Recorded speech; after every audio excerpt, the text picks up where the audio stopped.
परिसरामधल्या एका गावामधल्या मोठ्या गावातल्या विधवा महिलेवर बलात्कार झाला. तोही एका पदाधिकाऱ्याने केला. ती महिला पोलीस स्टेशनला आली तक्रार द्यायला आणि तक्रार देऊन पोलीस स्टेशनला 12 ते 7 वाजेपर्यंत थांबली. 12 ते 7 वाजेपर्यंत थांबल्यानंतरही तिची तक्रार घेतली गेली नाही. आता ह्या प्रकार जो घडला तो पदाधिकारी एक मोठा पदाधिकारी आहे ज्याने हा बलात्कार केलेला.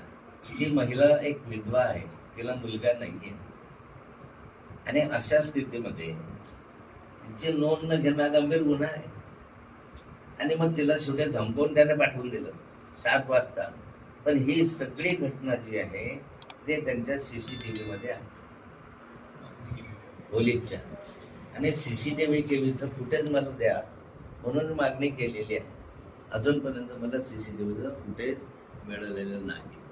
ही माझी माहिती आहे, त्यामुळे मला आता खात्री करायची आहे. CCTV फुटेजच्या माध्यमातून असं जर होत असेल की बलात्कार पीडित महिला जर 7-7 तास न्याय मिळत नसेल तरी ही गंभीर बाब आहे. याही घटनेची चौकशी करून खात्री करावी अशी माझी मागणी त्या ठिकाणी राहणार. अगदी अलीकडची 2 दिवसातली घटना आहे.